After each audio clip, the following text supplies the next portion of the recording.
Congress slamming the Obama administration for not warning them about plans to release 5 terror leaders. Representative Peter King saying the president seems awful casual about hardened killers. And Congressman King is not the only one who is steamed.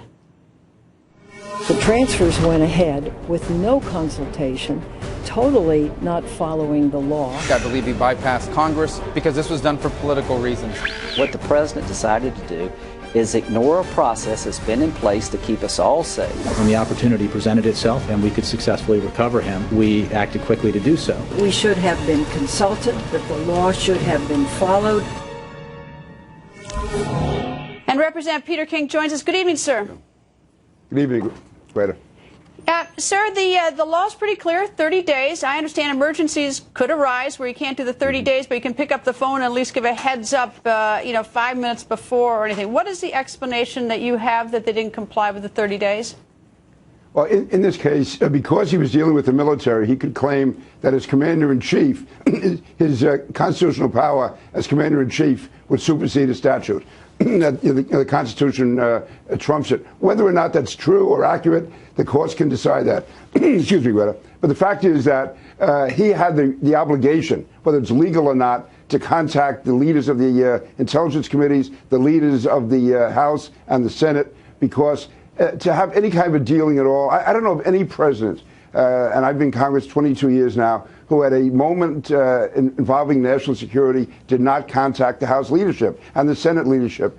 It's absolutely required to me as a matter of protocol, whether or not it's required by statute. And even, for instance, with bin Laden, the killing of bin Laden, the Intelligence Committee leaders were told about that 3 or 4 months in advance, and that never leaked out. So I can only think that he didn't do it here because he just didn't want to hear any opposition to it. He just wanted to get it over and done with. In his mind, the war in Afghanistan is just about over. He's pulling the troops out. He's going to try to empty out Guantanamo, and he wanted to bring back the last person that was being held captive.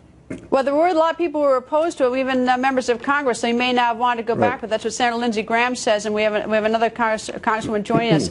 But I'm curious, what is your thought about the fact why Qatar being the country of choice, and can we trust them to do the monitoring of the 5? No, we cannot. I have no faith in Qatar at all. The fact is that they play both sides. To think that we are going to entrust the security of American troops in Afghanistan to Qatar monitoring the activities of these 5 terrorists is beyond me. And the president is so casual and calm when he talks about it. I mean, maybe if we're the British, if we're the Australians, if it were some other strong country we can count on, but to have the Qataris, who have basically played both sides, at best they're a 50-50 supporter. So no, this to me, we have to assume that one way or the other, either they'll be back on the battlefield or they'll be giving strategic advice to the Taliban, and or most likely they will be raising money, and that money will be used to buy weapons, to buy munitions, to kill our troops.